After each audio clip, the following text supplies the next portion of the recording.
5 पदों के बारे में बताया था, जिसमें DYSP, jail superintendent, district commandant, superintendent वन निषेध और ARCS, assistant registrar cooperative societies, सहकारिता विभाग। इन पांचों पे हमने चर्चा किया था।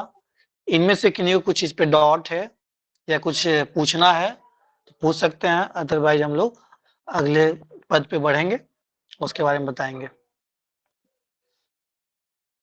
किन्हीं कुछ पूछना है इन 5 पदों पे जो हमने जिक्र किया था? स्टे डॉग्स डिस्टर्ब कर रहा। हाँ सर, वो असिस्टेंट रजिस्ट्रार कोऑपरेटिव सोसाइटीज का वर्क प्रोफाइल सर मुझे जानना था, मैं था नहीं सर पिछले क्लास में।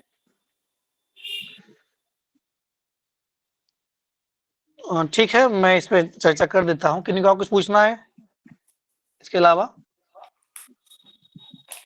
सर, और उसी में जैसे प्रमोशन होने के बाद कौन सा पोस्ट मिलता है? जी सर, हायरार्की भी बिल्कुल। एआरसीएस में जानना है हायरार्की? जी सर। देखिए,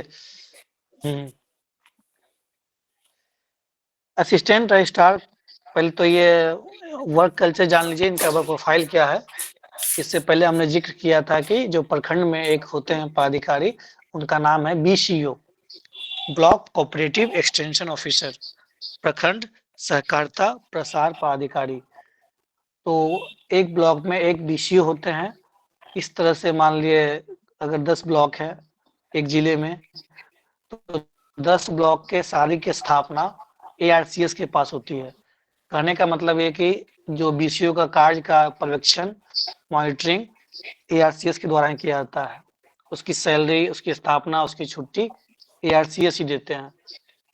तीसरा चीज, जो बीसीओ जो काम करते हैं, जो प्रखंड में पैक्स के माध्यम से धान की यदि प्राप्ति होती है, गेहूं की यदि प्राप्ति होती है, तो उसकी भी मॉनिटरिंग अथॉरिटी एक जिले में एआरसीएस ही होते हैं।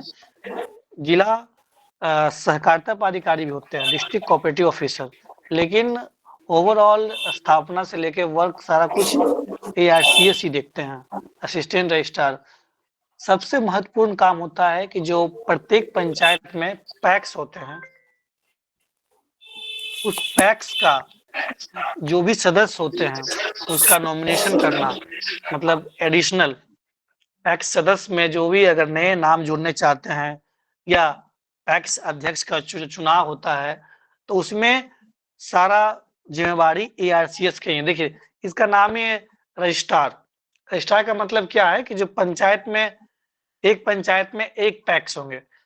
पैक्स में क्या होता है, एक आपके पैक्स के अध्यक्ष होते हैं और एक प्रबंधक होते हैं। तो जो अध्यक्ष होते हैं तो उसका भी चुनाव होता है बकायदा जिस तरह से। लेकिन उसमें क्या है, कंडीशन यही होती है कि पैक्स के कुल मेंबर होंगे और मेंबर का निबंधन, या आप कह सकते हैं कि एडिशन, वो बीसीओ जो प्रखंड में होते हैं पदाधिकारी, उसके स्तर से जिला को जाता है एआरसीएस के पास, और उनके स्तर से ही ये चीजें अप्रूव होती है। तो इनका मेन काम यही है कि जो पैक्स के सदस्य में जो नया एडिशन होता है, जो भी नए सदस्य जुड़ते हैं, तो वो एआरसीएस के माध्यम से अप्रूव होता है और चुनाव होता है, चुनाव का भी सारा कुछ ही। तो कुल मिलाकर ये देखिए कि पैक्स का जो भी काम होता है, धान की यदि प्राप्ति हो, गेहूं की प्राप्ति हो, इसके अलावा अभी रिसेंटली जितने भी पैक्स हैं उसका कंप्यूटराइजेशन किया जा रहा है, या किसी को लोन लेना है, तो सैंक्शनिंग अथॉरिटी जिला स्तर पे एआरसीएस होते हैं, उसके बाद डीसीओ होते हैं, डिस्ट्रिक्ट कोऑपरेटिव ऑफिसर।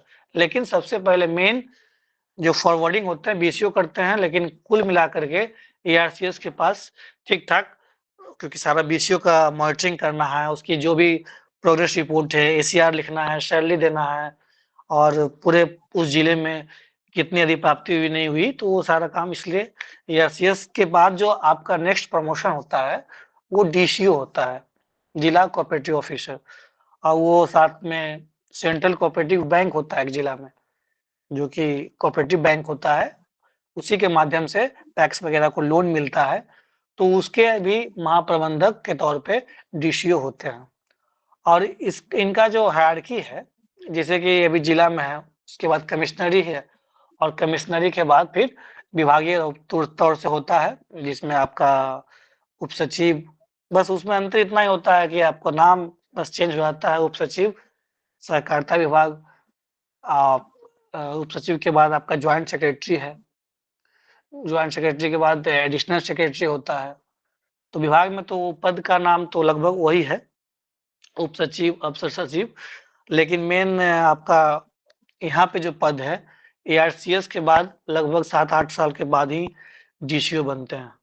उसके बाद प्रमोशन तो यहाँ पर स्लो है थोड़ा सा, लेकिन हर विभाग का स्लो है, लेकिन DCO का उस तरह का चार्मिंग नहीं है जितना अच्छा ARCS का है, क्योंकि DCO के पास प्रोफाइल कम होता है एज कम्पेरेटिव टू ARCS इसमें। लेकिन अदर में देखिएगा तो जिला का तो ठीक ठाक होता है। जैसे अब मान लिए आप सप्लाई वाले में देखते हैं तो DSO के पास जो डिस्ट्रिक्ट सप्लाई ऑफिसर होते हैं, जिला आपूर्ति पदाधिकारी, बहुत ज्यादा बड़ा प्रोफाइल नहीं है, क्योंकि सारा काम SDO सर देखते हैं। तो वो अपना अपना वो बनाया हुआ हायरार्की है, वो चीजें अलग चीजें हैं।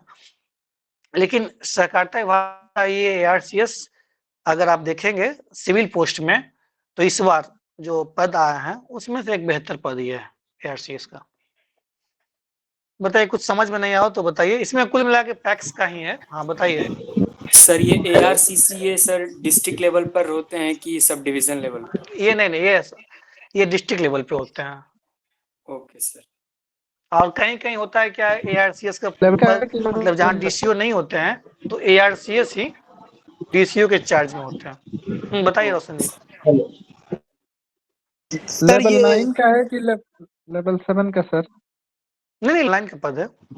ओके सर जैसे ये सुधा डेयरी चलता है सर, तो ये कोऑपरेटिव है, तो ये इंडिपेंडेंटली काम करता है या इसका भी जुरिडिक्शन इनके अंदर में आता है? नहीं, उसका भी जब बिहार सरकार फंडिंग देगी, अगर वो पहले क्या था कि ये मिनिस्ट्री अभी जो बना कोऑपरेटिव सहकारिता मंत्रालय, तो उसको क्या करना है, उस चीजों को और स्ट्रेंथन करने का प्रयास किया जा रहा है। कोऑपरेटिव क्या है, एक समूह है, इनफॉर्मल ग्रुप है, यही ना है कोऑपरेटिव, क्या है, इनफॉर्मल ग्रुप है। लेकिन अब उसी चीज को फॉर्मलाइज अगर अच्छी संस्था बन जाती है, जो हम लोग अमूल के रूप में देख रहे हैं या सुधा के रूप में देख रहे हैं, उसी का एक फॉर्मलाइज और अच्छे से स्ट्रेंथन हो जाता है, तो बिहार सरकार हो या भारत सरकार हो, उस चीज को बेहतर तरीके से इंस्टॉलाइज करने का प्रयास कर रही है, चाहे वो फंडिंग के माध्यम से हो, चाहे अपने ऑफिसर के माध्यम से हो। अब मान लीजिए BCO का क्या काम होता है प्रखंड पे, उसी चीज को चैनलाइज करना है। अब मान लिए जो धान की यदि प्राप्ति होती है वो FCI गोदाम तक पहुंचती है, तो इस बार पैक्स मान लिए कितना धान खरीदा, उस ग्राम पंचायत में उस पैक्स में कितना धान खरीदा गया, अगर कम खरीदा गया उसमें ये फिक्स है कि मिनिमम 50% खरीदना ही खरीदना है पैक्स को, और उसको फिर FCI गोदाम पे उसका जो भी जितने किसान है डायरेक्ट DBT के माध्यम से उसके खाते में पैसे आते हैं। तो ये उस चीजों को और थोड़ा सा स्ट्रेंथन करना, ये सरकार का प्रयास रहता है। सर बताइए। सर जो आपने सर पैक्स में कौन कौन सी चीजें खरीदी जाती हैं किसानों से? हाँ क्या क्या देखिए, हेलो, मेनली अभी गेहूं और धान पे फोकस्ड है, ठीक है। ये चीजों को, क्योंकि सबसे ज्यादा हम लोग को धान और गेहूं की जरूरत होती है, जो हम लोग PDS के माध्यम से दिया जाता है, लेकिन अभी चीजें अभी और बढ़ेगी। अभी तो फिलहाल गेहूं और धान का ही खरीद होती है। तो पैक्स जो है, पैक्स के माध्यम से वो किसानों को उर्वरक भी उपलब्ध करवाते हैं? हाँ तो हाँ देखिए, उर्वरक वाला में जहाँ तक बात है, तो अभी कृषि विभाग और आपका सहकारिता विभाग दोनों का कंबाइन एफर्ट होता है, समन्वय से होता है। अभी जैसे डीजल अनुदान है, तो डीजल अनुदान में क्या होता है कि उसमें BSO ब्लॉक स्टैटिक्स ऑफिसर, प्रखंड सांख्यिकी पदाधिकारी, वो सांख्यिकी विभाग के अंदर आता है। सांख्यिकी वाले और कृषि विभाग वाले दोनों मिलकर काम करते हैं। जो रेन गेज कितना वर्षा हुआ, मापी हुआ, उसमें दोनों मापी करते हैं, कृषि वाले, और साथ में रहते हैं सांख्यिकी वाले, प्रखंड सांख्यिकी पदाधिकारी बोलते हैं उसको, ब्लॉक स्टैटिक्स ऑफिसर। इसका मैं क्लास लूंगा कि प्रखंड स्तर पर भी कितने पदाधिकारी होते हैं, अलग अलग स्तर के पदाधिकारी होते हैं। वो सारा ऐसा नहीं है कि सर, सिर्फ हेलो। अकेले, सब चैनलाइज वे में होता है। जैसे कि हम लोग जांच भी करने जाते हैं तो अलग अलग विभाग का। हाँ बताइए, कुछ पूछ रहे हैं Sunil ji? Yes sir sir, ये बोल रहा था कि सर जो पैक्स, जो आपने बोला कि जो पैक्स के जो फाइनल अप्रूवल होगा, जो मेंबर होंगे वो पीसीओ के हाथ में होता है। नहीं, बीसीओ फॉरवर्ड करते हैं, बीसीओ फॉरवर्ड फाइनल करेंगे। अप्रूवल जो होता है वो पैक्स का अध्यक्ष ही करते हैं ना। जैसे बीसीओ फॉरवर्ड करेंगे, लेकिन जैसे उनके लॉगिन में दिखता है, किनके लॉगिन में दिखेगा? एआरसीएस के लॉगिन में। हाँ, वो फाइनल अप्रूवल तो अध्यक्ष करते हैं। हाँ, तो अध्यक्ष मेरा करते नाम हैं जोड़ना फाइनल है अप्रूवल। पैक्स में, हाँ हाँ, तो सारा राइट पैक्स के पास है, नाम काटना और नाम जोड़ना। तो उसमें जैसे असिस्टेंट रजिस्ट्रार का ये योगदान होता है कि अगर कोई नया नाम ऐड हो रहा है जो ऑनलाइन पोर्टल के माध्यम से ही होता है, तो फाइनल अप्रूवल अध्यक्ष करते हैं।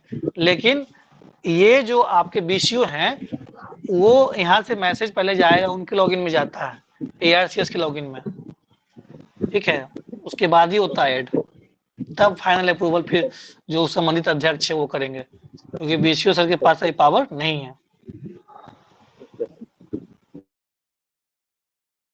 एआरसीएस के पास ही दिया गया ये चीजें। तो सर, सर तो एआरसी बीसीओ जो है वो लेवल 7 के पदाधिकारी होंगे और एआरसीएस लेवल 9 के 9 के, पदाधिकारी हाँ होंगे। हाँ।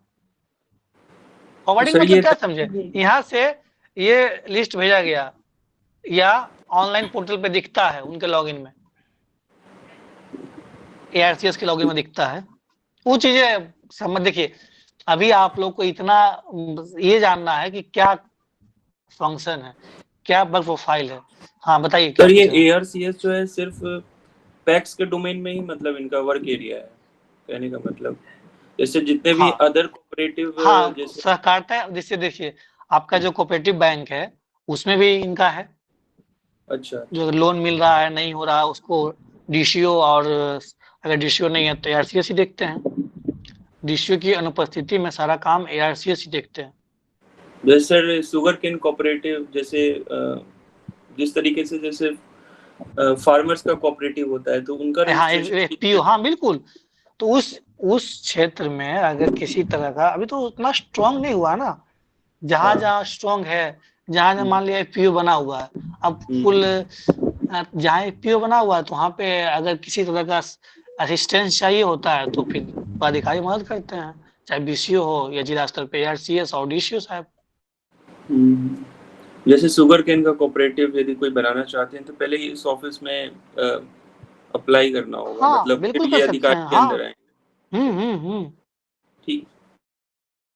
मतलब कहने का मतलब ये कि सहकारिता विभाग का एक पदाधिकारी प्रखंड स्तर पे भी है, जिला स्तर पे एआरसीएस और डीसीओ सर हैं। किसी तरह का आपको असिस्टेंस चाहिए, लोन से लेकर के नॉमिनेशन से लेकर के, तो वो वहाँ पे आपके आदमी बैठे हुए हैं सहकारिता विभाग के, यही चीजें हैं। लेकिन आप उस तरह का, जैसे जो असिस्टेंट रजिस्ट्रार जो निबंधन विभाग वाला है वो नहीं है, ये है सहकारिता विभाग वाला। वो क्या है, वो बताइए, उनके बारे में जानते हैं कुछ? जो निबंधन विभाग का जो असिस्टेंट, ये सब रजिस्ट्रार होता है, उसको हम लोग बोलते हैं सब रजिस्ट्रार। उसका क्या सर काम होता है? जमीन रजिस्ट्री करवाते हैं क्या? जमीन का रजिस्ट्री वगैरह सर करवाते हैं वो। जमीन और कोर्ट मैरिज जो होता है रजिस्ट्री सर उसका। बस दो ही चीज, और रजिस्ट्री के मतलब दो ही चीज, जमीन और शादी। वेल्थ टैक्स, हाँ। गिफ्ट टैक्स का भी सर कुछ करते हैं ऐसा, सर क्लियर नहीं है सर लेकिन। और मकान का भी रजिस्ट्री होता है सर। मकान जब जमीन का वही गया तो फिर मकान का तो फिर देखिए यही सब अंतर है ना। मकान, अब देखिए, अब जब आप नगर पंचायत में रहेंगे तो दो तरीके से आपका अथॉरिटी होता है, दो विभाग होता है। कौन कौन पता है?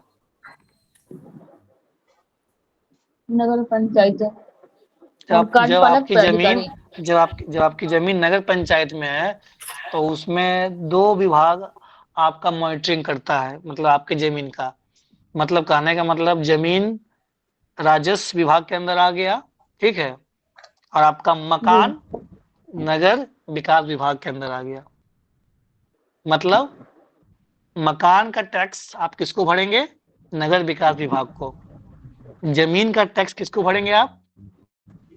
राजस्व विभाग को। राजस्व। तो ये क्या है कि कैसे प्रशासन चलता है। और अब दोनों अलग अलग चीजें हैं। आपका वो हाउस होल्ड टैक्स है, नगर पंचायत तो लेते ही है कि आप अगर बिजली मिल रहा, पानी मिल रहा, अलग है, लेकिन मकान का भी टैक्स होता है। जहाँ चीजें व्यवस्थित रूप से है वहाँ टैक्स देना होता है, और जमीन का टैक्स तो वो लेती ही है, किराया जो राजस्व विभाग लेती ही है। ठीक है, तो ARCS का मूल काम यही है, आपका सहकारिता विभाग। सिंपल जानिए क्या क्या प्रोफाइल है। पहला नंबर तो आपका लेवल 9 है, जिला स्तर का पद है, और निबंधन का काम करते हैं। एक तो पैक्स में जो भी नए सदस्य जुड़ते हैं, इसके अलावा पैक्स का जब चुनाव होता है अध्यक्ष का, तो उसमें भी इनका एक मॉनिटरिंग अथॉरिटी के रूप में होते हैं। इसके अलावा जो BCO होते हैं प्रखंड स्तर पे, उनके भी कार्यों का पर्यवेक्षण ARCS के माध्यम से किया जाता है। BCO की स्थापना, सैलरी, छुट्टी ARCS ही देते हैं, और तब जब DCO की अनुपस्थिति में ARCS ही DCO के चार्ज में होते हैं, डिस्ट्रिक्ट कोऑपरेटिव ऑफिसर। ये आपका 5-6 काम हो गया। अब इसमें क्या है कि पैक्स के बारे में पढ़ना है या सहकारिता विभाग के बारे में पढ़ना है, ये सब तो अच्छे से पढ़े ही हैं। पैक्स का एग्जाम्पल, बेस्ट एग्जाम्पल क्या है? अमूल है, या आपका बिहार में सुधा तो है ही, और भी कुछ नया नया एग्जाम्पल है, उसको भी आप ऐड कर सकते हैं। ठीक है, आगे बढ़े। तो ये सिविल मतलब अगर ये DYSP पद का जो भी पुलिस विभाग का है उसको पद का छोड़ दिया जाए, DYSP, jail superintendent, district commandant, superintendent, इसको छोड़ दिया जाए, तो जो इंटरेस्टेड है कि सिविल में, कहने का मतलब असैनिक सॉरी में, सर, जिनको सर पुलिस एक चीज एडमिनिस्ट्रेशन पूछना पसंद नहीं था है। हाँ, क्या सर, वो सुप्रिटेंडेंट आगे बढ़े अभी अब पुलिस वाला सुपरिटेंडेंट, एक मिनट। अब हम लोग बताएंगे, अब लास्ट में बता दिया जाएगा। ठीक है, तो हम आगे बढ़ते हैं। बिहार शिक्षा सेवा पे आते हैं।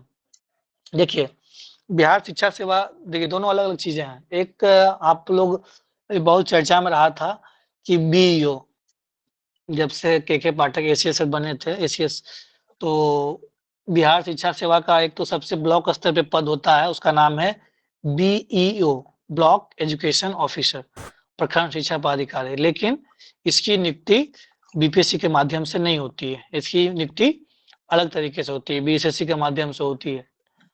इस बार प्रयास हो रहा था कि इसको BPSC के माध्यम से ही जोड़ लिया जाए, लेकिन फाइनली डिसीजन नहीं हुआ।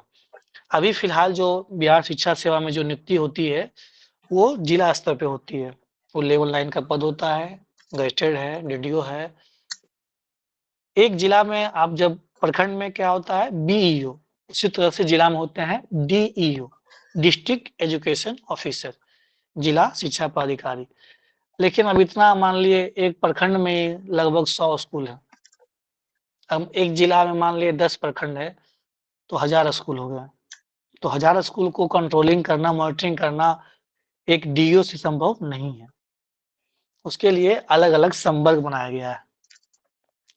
उसमें उसका नाम है DPO, डिस्ट्रिक्ट प्रोग्राम ऑफिसर, जिला कार्यक्रम पदाधिकारी।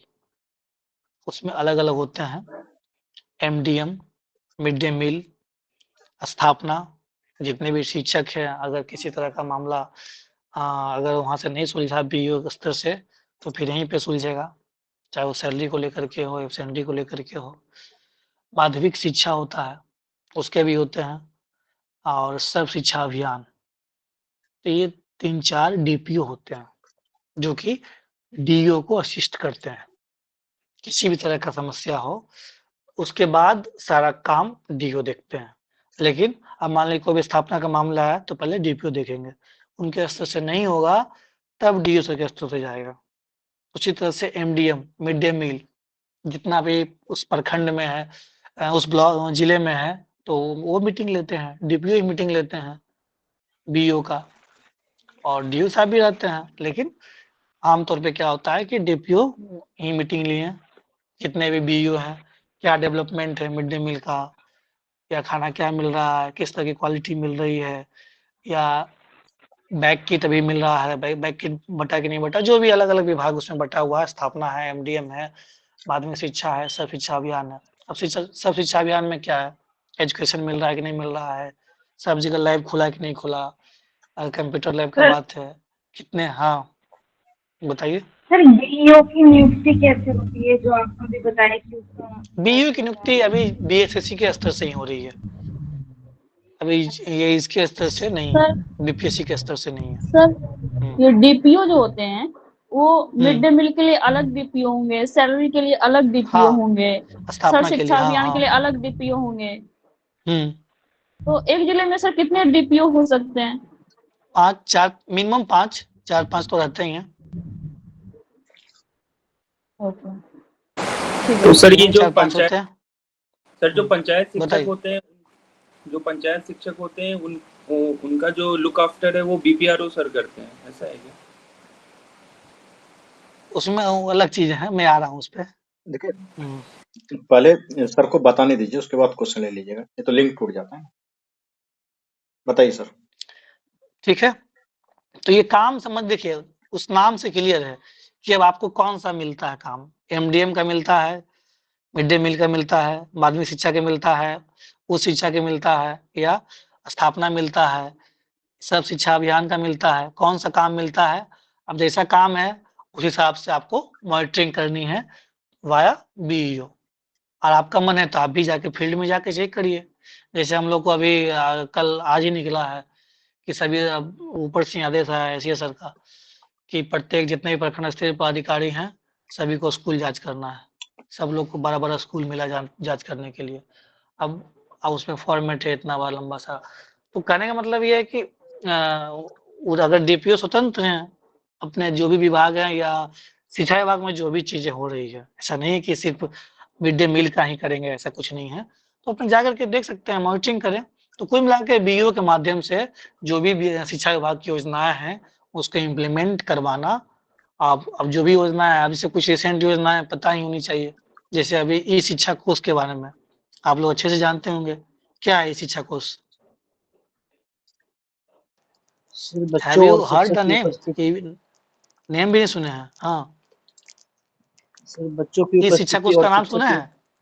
Yes sir. जी सर, जी सर। वो टीचर्स को क्या है पढ़ाने बताइए? के लिए होता है सर, टीचर्स को ट्रेन करने के लिए। सर एक ऐप है जिसमें टीचर का सर ऑनलाइन अटेंडेंस लिया जा रहा है, और उसमें सर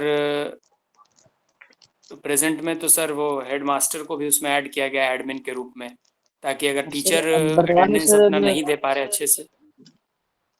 बताइए, आपको कुछ बोल रहे हैं, बताइए। सर ये जीपीएस बच्चों का भी अटेंडेंस लिया जाएगा सर शिक्षक को सर, और इसका जो रेंज है ना वो 500 मीटर स्कूल के एरिया में होता है। ठीक है, और जो भी स्कीम अभी चल रही है, मिशन दक्ष स्कीम है, इसके बारे में जानते हैं। जो भी शिक्षा विभाग का जिनका भी अगर डीपीओ फर्स्ट प्रायोरिटी रहेगा या फर्स्ट सेकंड थर्ड बिहार शिक्षा सेवा रहेगा, वो आप अच्छे से एक बार रीड आउट करेंगे, पढ़ लेंगे।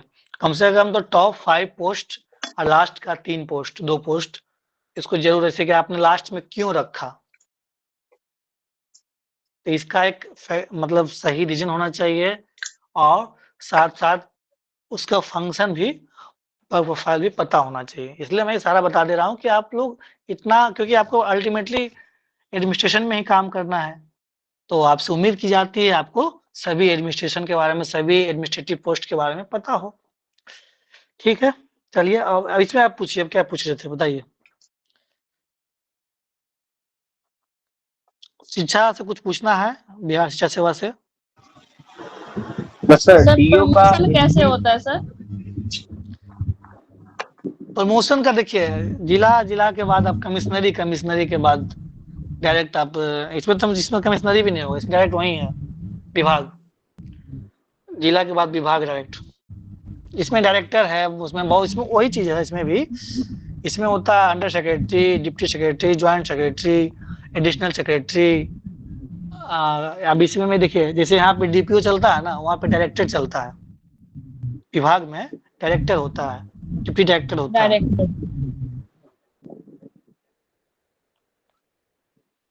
Okay sir. क्या पूछना बताइए मिथिलेश, बताइए मिथिलेश, बोल रहे बताइए हैं कुछ सर पूछना है। यस सर, सीडीपीओ का सर फिर पोस्ट का क्या काम सर इसमें, यानी शिक्षा विभाग? सीडीपीओ अलग विभाग है, समाज कल्याण विभाग का पोस्ट है वो, उसका अलग, उसका आंगनबाड़ी वाला काम है, आंगनबाड़ी है। बाकी आंगन ये जो भी सेविका होती है, आंगनबाड़ी सेविका के माध्यम से एलएस आंगनबाड़ी पर्यवेक्षिका होती है, उसके माध्यम से जो भी योजनाएं चलती है, जैसे आपका THR होता है, जानते हैं THR? नहीं सर। टेक उसको बोलते हैं टेक होम राशन। तो जो भी राशन मिलता है आंगनबाड़ी के माध्यम से उसको दिया जाता है, तो इसका अलग भी हम बताएंगे उसको सीडीपीओ के बारे में अच्छे से। इसके बारे में बताइए, शिक्षा से कुछ प्रश्न करना है?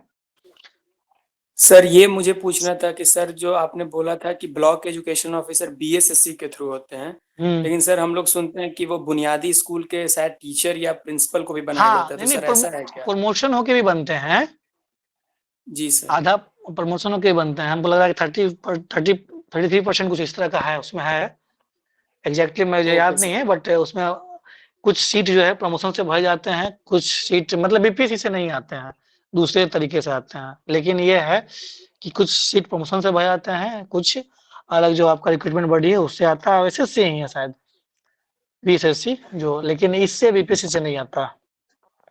यह बात चल रही थी कि बीपीएससी से लिया जाएगा, लेकिन अभी तक डिसीजन नहीं हुआ इस पे। तो सर डीईओ के बस एक डीपी ही होते हैं और भी होते हैं कोई जो एजुकेशनल ऑफिसर में डीपीओ के अलावा? नहीं, डीपीओ ही बनते हैं। बीपीएससी से जो हम लोग नियुक्ति होती है तो उसमें डीपीओ बनेंगे, उसके बाद आपकी प्रमोशन 10 साल 8 साल जब हो जाए तो डीईओ बनिएगा, फिर विभाग चले जाइएगा। इतना तो फास्ट प्रमोशन होता नहीं है बिहार सरकार में, बट ठीक है, फील्ड में काम करने का आनंद ही अलग है। वहां पे विभाग में कुछ नहीं है, विभाग में क्या है, वो तो बस आप समझ लीजिए कि वो ऑफिस वाला वर्क कल्चर हो जाता है, 10 to 5, जो फील्ड में है वही एंजॉय है वर्क करने में। बताइए। और ये पंचायत वाला बात कर रहे थे, शिक्षक वाला, देखिए उसमें 2 चीजें हैं, समझ लीजिए, थोड़ा सा बता देता हूँ। पहले क्या होता था कि पंचायत नियोजन इकाई हुआ करता था, पंचायत स्तर पे और प्रखंड स्तर पे, उसी के माध्यम से नियुक्ति की जाती थी, इसलिए हम लोग उसको बोलते हैं नियोजित शिक्षक। ठीक है, तो उसका नियोजन कैसे होता था, उसमें लोग अप्लाई करते थे और ग्राम पंचायत स्तर पे ग्राम पंचायत के मुखिया और पंचायत सचिव जितने भी एप्लीकेशन आते थे उनका मार्क्स देखा जाता था, मार्क्स के आधार पे जितना रोस्टर है आरक्षण का, कितनी कितनी वैकेंसीज है उस पंचायत में आने वाले स्कूल में, पंचायत का है तो प्राइमरी स्कूल होगा, तो उस पंचायत में कितने प्राइमरी स्कूल हैं, 3 है, 4 है, 5 है, कितने शिक्षक की वैकेंसी रिक्तियां हैं, उस हिसाब से उसमें जो पंचायत सचिव है वही एक समझ लीजिए कि लिस्ट निकालते हैं, मेरिट लिस्ट, उस आधार पर नियुक्ति होती थी। ये जब आएंगे प्रखंड पे तो प्रखंड पे होता था प्रखंड नियोजन इकाई। इसके सचिव कौन होते थे, कार्यपालक पदाधिकारी पंचायत समिति, और उसके अध्यक्ष होते हैं प्रमुख प्रखंड स्तर पे। तो इसमें भी वही होता था, जो भी अप्लाई करना चाहते हैं प्रखंड स्तर पे कौन कौन होगा, हाई स्कूल, मध्य विद्यालय, उत्क्रमित मध्य विद्यालय, तो ये सब स्कूल में उस प्रखंड में आने वाले प्राइमरी को छोड़ करके जितने भी स्कूल आएंगे उसकी नियुक्ति होती थी, मतलब नियोजित शिक्षक के रूप में। तो उसमें कमेटी बैठती है, कमेटी में मान लीजिए प्रखंड स्तर पे देखेंगे तो प्रमुख होते हैं, एग्जीक्यूटिव ऑफिसर होते हैं, और आपके ये बीईओ होते हैं, 1-2 मेंबर और भी, मतलब कुल 5 मेंबर की होती है। और उसमें फाइनल जो अप्रूवल होता है, साइनिंग अथॉरिटी जो होते हैं सचिव होते हैं। सचिव कौन, एग्जीक्यूटिव ऑफिसर। कोई भी इकाई होता है ना तो उसका एक अध्यक्ष होता है, एक सचिव होता है, तो सचिव क्योंकि वो परमानेंट बॉडी है, परमानेंट एग्जीक्यूटिव है, अध्यक्ष जो होते हैं टेम्पोररी एग्जीक्यूटिव होते हैं, इसलिए सारी जिम्मेवारी सचिव के ऊपर ही होता है, क्योंकि टेम्पोररी एग्जीक्यूटिव तो चले जाएंगे, प्रमुख जी हैं आज हैं 3 साल 5 साल बाद चले जाएंगे, तो फिर कौन इसलिए ये पहले ऐसा ही चलता था, पंचायत नियोजन इकाई, प्रखंड नियोजन इकाई, उसी आधार पर शिक्षक का नियुक्ति होता था। अब आ गया कि जब से बीपीएससी TRE 1 लिया तो उसमें पूरा उसका एक अलग स्थापना बनाया गया, कैडर बनाया गया, जिसका कि जिला संपर्क हो गया, मतलब जिला के माध्यम से उनकी नियुक्ति होगी। तो वो अब क्या है कि ओपन रिक्रूटमेंट है, ये क्या था, नियोजन था।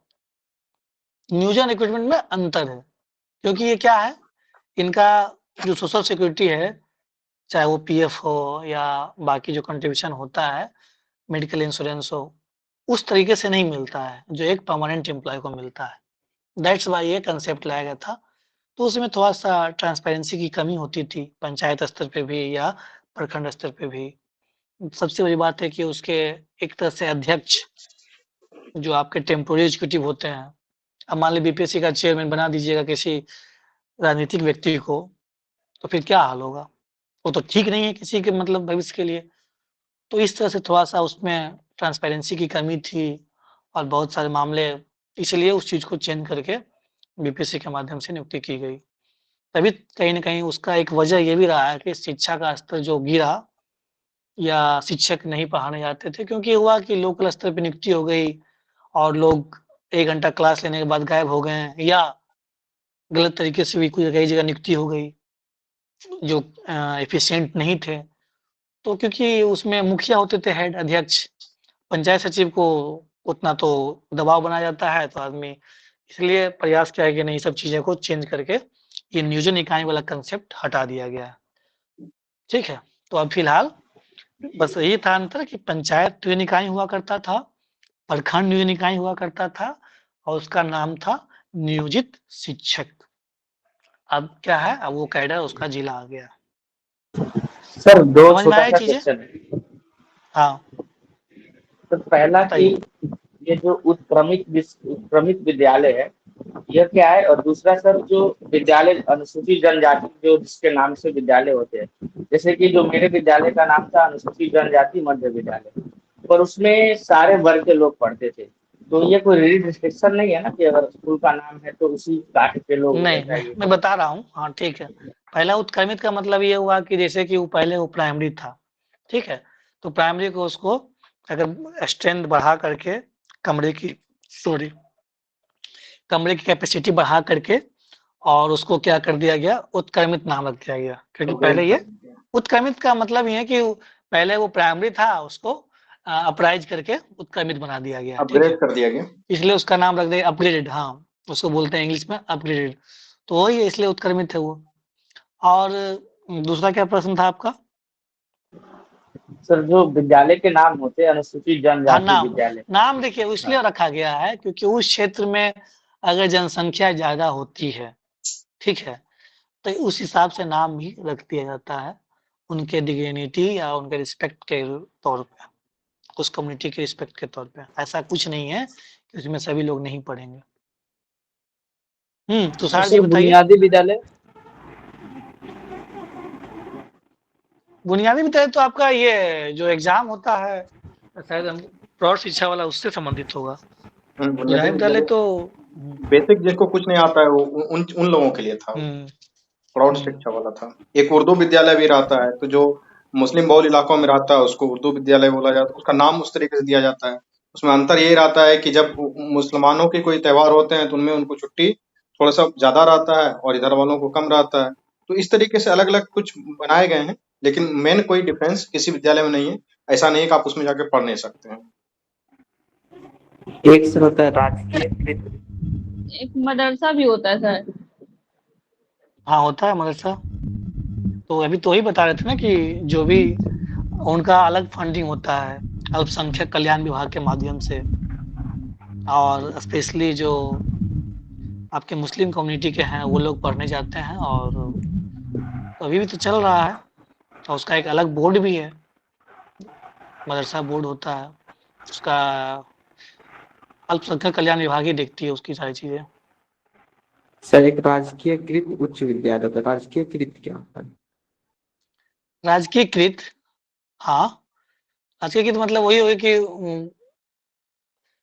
गवर्नमेंट राजकीयकृत उच्च विद्यालय हो गया ना, तो गवर्नमेंट का मतलब हमको लग रहा है 11-12 का हो, 11-12 का है वहाँ का राजकीयकृत उच्च मध्य विद्यालय, वही है, 11-12 नहीं होगा। वो 11-12 का ही जाता है। गवर्नमेंट उसको नाम इसे गवर्नमेंट इंटर हाई स्कूल बोलते हैं उसको इंग्लिश में। जी, ओके। ठीक है, इस पर मोटा मोटी आप समझ गए हैं। ये अब नियोजन वाला पूछा जाता है, जो डीपीओ लेंगे मतलब बिहार शिक्षा सेवा लेंगे तो उनसे प्रश्न पूछा जा सकता है, तो उसके बारे में जानकारी होना चाहिए कि कैसे नियुक्ति होती थी और कौन अध्यक्ष और कौन सचिव होते थे। कमेटी में 5 मेंबर होते थे और ये ग्राम पंचायत पे पंचायत नियोजन इकाई और प्रखंड स्तर पे प्रखंड नियोजन इकाई, प्रमुख अध्यक्ष सचिव कार्यपालक पदाधिकारी, ग्राम पंचायत पे अध्यक्ष मुखिया और सचिव पंचायत सचिव, और फिर फाइनली अल्टीमेटली रिपोर्ट जिला शिक्षा पदाधिकारी को भेज दिया जाता था। और अभी भी जो अभी कई सारा मामला आता था पहले की, जो छुट्टी हुआ सैंक्शन हुआ तो वो कार्यपालक पदाधिकारी ही सैंक्शन करते थे या ग्राम पंचायत पे पंचायत सचिव। लेकिन अभी सब सारा कैडर चेंज कर दिया गया है, तो अभी जो भी नियोजन है तभी तो काम होता है। लेकिन जहाँ नियोजन वाला कंसेप्ट मतलब अगर प्रमोटेड हो गए हैं या जो एग्जाम देकर पास कर गए हैं तो प्लानिंग तो है ही करने का। लेकिन ये जान के रखिए कि कैसे नियुक्ति हुआ है, ठीक है। चलिए आगे बढ़ते हैं हम लोग बिहार वित्त सेवा पे। इसका नाम है बिहार फाइनेंस सर्विस। पहले हम लोग इसको आम भाषा में हम लोग क्या करते हैं, CTO, कॉमर्शियल टैक्स ऑफिसर पहले था, लेकिन अभी नाम क्या है इसका, कोई बताएंगे? बिहार फाइनेंस सर्विस से जो नियुक्ति होती है बीपीएससी के थ्रू, असिस्टेंट कमिश्नर। क्या नाम है? State tax and assistant commissioner. ये तो उल्टा हो गया। हाँ बताइए सचिन, सचिन बताइए, प्राची बताइए।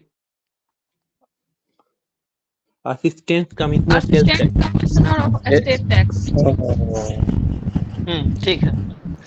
देखिए इसका नाम है स्टैक। नाम इतना अच्छा है कि कहीं अगर चला गया तो भाई तो असिस्टेंट कमिश्नर ही आएगा, लेकिन उतने अधिकार नहीं दिए गए जितने दिए जाने चाहिए। और सबसे बड़ी बात है कि अब काम भी तो कम गया है पहले की अपेक्षा।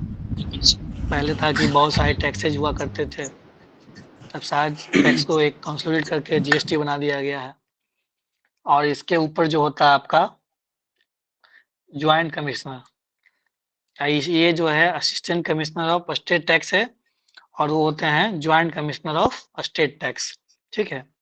तो एक जिला में जो joint commissioner of state tax वही देखते हैं और उसको असिस्ट करने के लिए आप assistant commissioner of state tax. तो आपकी जो नियुक्ति होगी स्टैक के रूप में होती है और सामान्यतः ये जिला में ही होती है। ये लेवल 9 का पद है, DDO है, गजेटेड है, गाड़ी है। अभी काम जो मेनली काम इसका यही है कि जो भी GST का कलेक्शन होता है और GST रिटर्न फाइल हो रहा है कि नहीं हो रहा है, जो भी सरकार विभाग योजना करवा रही है, जैसे ग्राम पंचायत करवाती है योजना, तो योजना करवाती है तो टैक्स देना होता है। टैक्स अलग अलग प्रकार का टैक्स होता है, रॉयल्टी टैक्स होता है, सिग्नोरेज टैक्स होता है, लेबर टैक्स होता है और GST टैक्स होता है। जब कोई भी विभाग काम करवाएगी, जैसे सपोज करिए कि आप मान लिए जेम पोर्टल से ही खरीद रहे हैं सामान, जैसे डस्टबिन खरीदा गया तो उसमें भी टैक्स देना होता है सरकार के खाते में। जो वेंडर खरीदी है उसको टैक्स देना होता है। तो ये इनको इंश्योर करना होता है कि अगर मान लीजिए 5 लाख का काम हुआ है, किस वेंडर के द्वारा, ये किस कॉन्ट्रैक्टर के द्वारा काम कराया गया, तो क्या GST फाइल हो रहा है या नहीं हो रहा है, वो 2% कटौती करनी होती है। एग्जाम्पल समझिए कि जैसे मान लीजिए ग्राम पंचायत में एक स्कूल का निर्माण हुआ, अब स्कूल का निर्माण हुआ तो 5 लाख का योजना है तो 2% 10,000 रुपया टैक्स की कटौती की जाएगी GST के लिए। 2 GST कौन कौन सा होगा बताइए? SGST, group sir. CGST और SGST। हाँ, CGST 1% और SGST 1%, ये 2% कटौती की जाती है। और जिस वेंडर ने काम कराया, जिस कॉन्ट्रैक्टर ने काम कराया, ठीक है, तो ये कटौती करके रिटर्न फाइल किया जाएगा, ताकि वहां पे ट्रेस हो सके कि जो वेंडर या जो कॉन्ट्रैक्टर काम करा रहा है, क्या वो GST फाइल कर रहा है या नहीं कर रहा है। इसकी मॉनिटरिंग करनी होती है, या उस प्रखंड में, उस जिले में आने वाले जो भी बड़े-बड़े बिल्डर्स हैं, बड़े-बड़े कॉन्ट्रैक्टर्स हैं, तो सरकारी विभाग का मॉनिटरिंग करना ही है। साथ-साथ जो प्राइवेट बॉडीज है, प्राइवेट संस्था है, उसकी मॉनिटरिंग करनी होती है, देख-रेख करना होता है, छापा मार सकता है। तो ये सारा काम अभी के पास बचा हुआ है। अब कई बार फील्ड में भी जाते हैं, जहाँ लगता है कि बहुत ज़्यादा ड्यू हो गया है, अब विभाग रिलीज नहीं कर पा रही है या रिटर्न फाइल नहीं कर पा रही है, तो GST रजिस्ट्रेशन करवाना और लॉगिन ID पासवर्ड दिलवाना, तो ये सब भी काम है।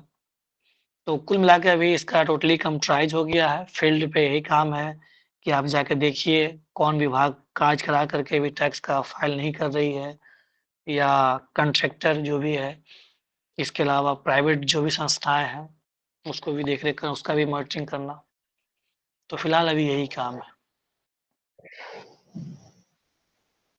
बताइए, कुछ पूछना है इसमें? इसमें आगे जाइएगा, ज्वाइंट कमिश्नर के बाद कमिश्नर ऑफ स्टेट टैक्स हो जाएगा, उसके बाद विभाग में अंडर सेक्रेटरी। ये मैं बता दूंगा एक अच्छे तरीके, बिहार प्रशासनिक सेवा इस पद नहीं है, लेकिन फिर भी मैं बता दूंगा बिहार प्रशासनिक सेवा के बारे में अच्छे से, क्योंकि बाकी जो हायरार्की होता है वही होता है। Under secretary, deputy secretary, joint secretary, additional secretary, और आपका प्रिंसिपल सेक्रेटरी, देन ACS। इसमें कुछ बताइए, कुछ पूछना है बिहार फाइनेंस सर सर्विस में? इसमें यस सर इसमें ये वर्क लाइफ बैलेंस का क्या मतलब सीन है? एकदम बैलेंस है, एकदम बैलेंस है। उसमें आपकी मर्जी है, आप छापा मारना चाहते हैं, आप चाहते हैं कि अधिक से अधिक गवर्नमेंट को फायदा हो, तो आप रेगुलर छापा मारिए, अलग अलग प्राइवेट एंटिटीज पे, गवर्नमेंट एंटिटी पे जांच करिए, पता करिए जाकर के फील्ड में। नहीं मन है तो खुद से इसका फील्ड जॉब बना सकते लेकिन गवर्नमेंट के द्वारा टारगेट दिया जाता है। जी सर और जैसे ये सिर्फ अर्बन सेंटर्स में है या फिर मतलब रूरल एरियाज में भी? जनरली ये जो है जिला में बैठते हैं स्टैक, ठीक है, जिला में ही बैठते हैं, और स्टैक के साथ साथ आपके joint commissioner of state tax, ठीक है। Okay sir. लेकिन जिला का जो पद है उसका नाम है joint commissioner of state tax, और जो BPSC से थ्रू आते हैं उसका नाम है असिस्टेंट कमिश्नर। और सर फिर इसमें प्रमोशन होके फिर वो जिला वाले बन जाते हैं? हाँ, जैसे देखिए इसका नाम है राज्य कर, हिंदी में बोलते हैं राज्य कर सहायक आयुक्त,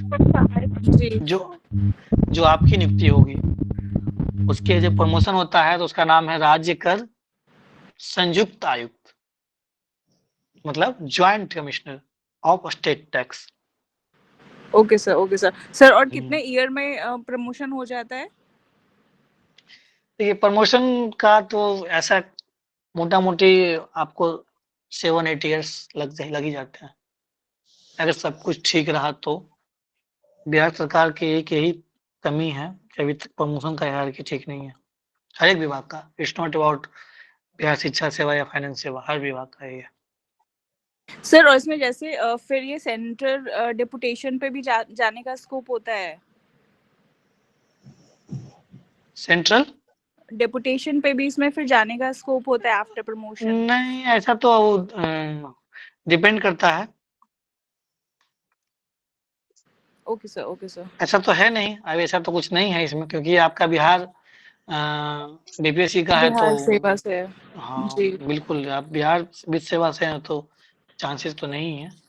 हाँ, वो अगर भारतीय वित्त सेवा से रह रहे हैं, भारतीय राज्य सेवा से हैं तो जा सकता है, लेकिन ये वाले जाएं चांसेस कम है। अलग बात है इन एक्सेप्शनल केसेज जहाँ जब वो आपकी भेजता कैडर है। जैसे कि हाँ। जब प्रमोशन हो गया, प्रमोशन होने के बाद जब आप आईआरएस में शामिल हो गए, जैसे कि ये आईएएस में शामिल होते हैं, जो बीएस के पदाधिकारी होते हैं, बिहार एडमिनिस्ट्रेटिव सर्विस, बिहार प्रशासनिक सेवा, जब आईएएस में शामिल हो जाते हैं, तो फिर उनके भी प्रमोशन होती है, क्योंकि उनका भी क्योंकि वो भारतीय प्रशासनिक सेवा के पदाधिकारी बन जाते हैं।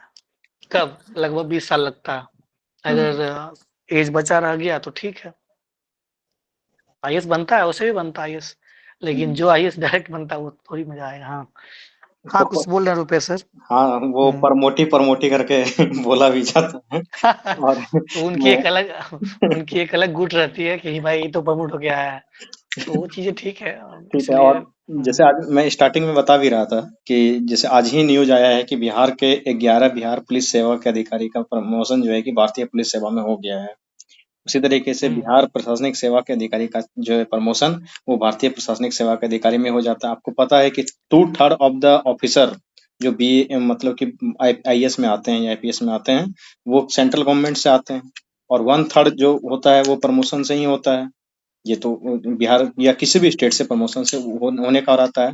तो वही बिहार में प्रमोशन का थोड़ा सा मामला है, वो 20-25-30 साल, वो 25-20 साल के आसपास लग ही जाता है। तो आप देखेंगे भी, आज जब आप पेपर पढ़ेंगे तो उसमें देखेंगे कि वो कितने कितने सीनियर लेवल के अधिकारी हो गए थे बिहार पुलिस सेवा में ही, तब जाकर के उनका प्रमोशन हुआ है, और उनका फिर जो है कि ट्रेनिंग होगा राष्ट्रीय पुलिस अकादमी हैदराबाद में, वहाँ उनकी ट्रेनिंग होनी है। तो इसी तरीके से प्रमोशन होता है जब उनके काडर में वो पहुंच जाएंगे, कि जैसे कि भारतीय प्रशासनिक सेवा के काडर में पहुंच गए, तब आप डिप्टेशन पे जाना, दिल्ली जाकर के काम करना वो आसान होता है। लेकिन इधर से डिप्टेशन बहुत रेयर होता है, नहीं होता है, जो आप पूछ रहे थे सवाल। ये लोग वीडियो ऑन नहीं करता है, मतलब सबको बताया गया है कि वीडियो ऑन कर रखना बैठना है,